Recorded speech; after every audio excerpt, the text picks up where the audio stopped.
Hello there again. Today I want to show you this violin.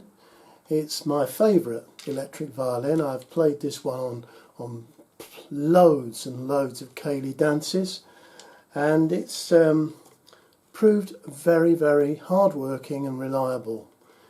I paid £100 for this one from Moondog Instruments on eBay. I don't know if they're still in business, but this was £100 and it was great value for money. Having looked today, I see they're about £350, which is perhaps quite a lot of money. But when I bought this, I was delighted with the quality.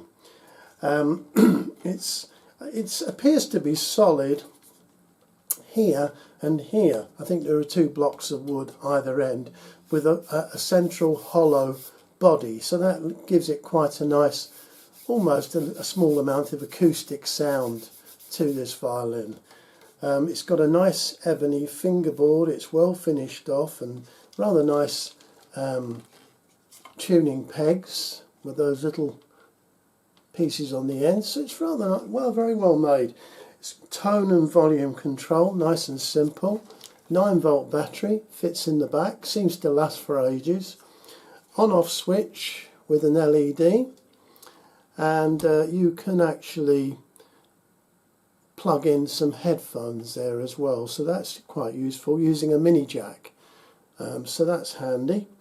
And the electronics is stored behind this plastic plate. It's a sort of metal carton type of thing, and all the electronics is housed in there. This is fairly beat up now, this violin. I've had this out on stage so many times. I've dropped it before now and smashed the position where the 1/4-inch jack is located and had to reposition that. That was a simple job. And likewise, I've taken the original bridge off this. It had a normal violin bridge. Well, quite frankly, they're useless on electric violins. You do need a solid bridge, I feel. So if you have an electric violin and you know somebody who can make you one, then you might find it quite useful to have a solid bridge instead. No need to have all the cutouts, because it's not an acoustic instrument in that respect. And the P8 will pick up every darn sound going anyway, so it's neither here nor there. The other thing about a solid, fairly thick bridge is it does tend to dampen out the sound of the bow when it goes across the strings. You know, the bow hair is made up of loads of little fibres. Well, as that goes across the strings, it tends to be picked up by a pickup and make that strange buzzy sound. So a thicker bridge sort of almost reduces that in a way. Okay, so I'll play this acoustically so you can hear exactly how much sound this thing makes if you were playing it silently and practicing and not wishing to disturb anyone.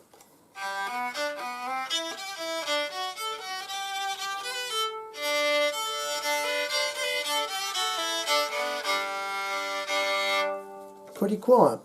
That wouldn't really disturb anybody unless somebody was sitting watching TV right next door to you.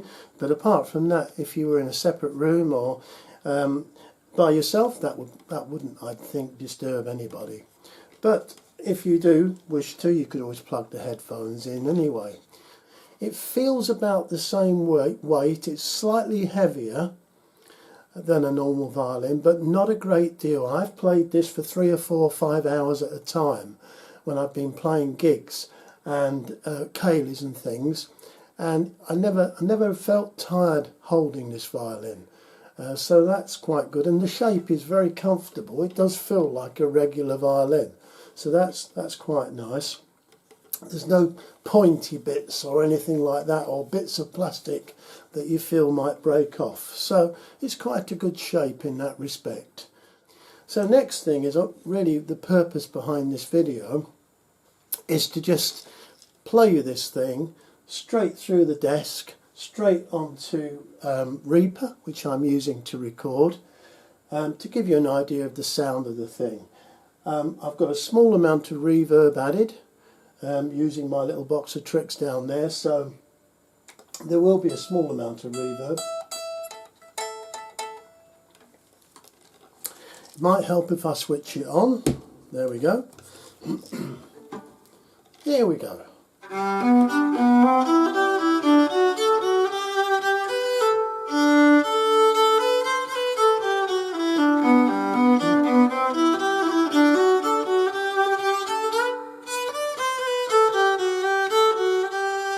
I'll just take that reverb down a tad.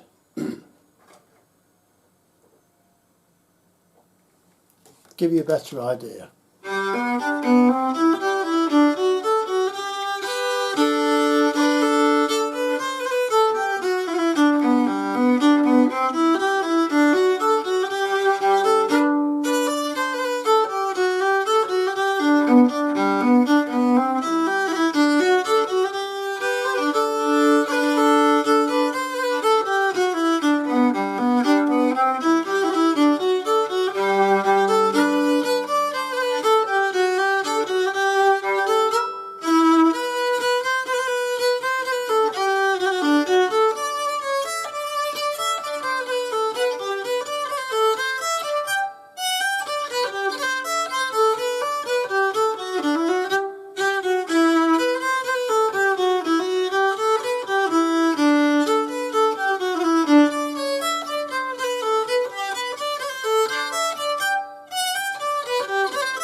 Now I purposely played some double stops there because sometimes electric violins, they can send out too much signal on a double stop and distort, but this one doesn't. This one seems quite nice in that respect. Regarding the tone controls, excuse me, I've got the volume up full, but actually the tone control there is set completely to open. So in other words, the full sound of this violin is being transferred onto what you're listening to on the video. Unfortunately, I forgot to put my mobile phone on silent, so it's sending through all the messages. Yes, okay, I hear you. So hopefully that won't be too much of a distraction. But anyway, there you go, that's this violin. They do pop up on eBay, they do seem to go up on second hand. I think there's one on there for, at the moment, in the UK, about £70–80, something like that. So they're good value for money, but you may need to make some modifications. Okay, I hope that's answered some questions there, and that gives you an idea of another different style of an electric violin. Also, I noticed there are quite a few similar style violins like this popping up on eBay, and they do appear to have the same kind of structure, slightly hollow there, solid there and solid there, so it's not too heavy, so they might be just as good as well. Okay, thanks for watching. See you again soon. Bye bye.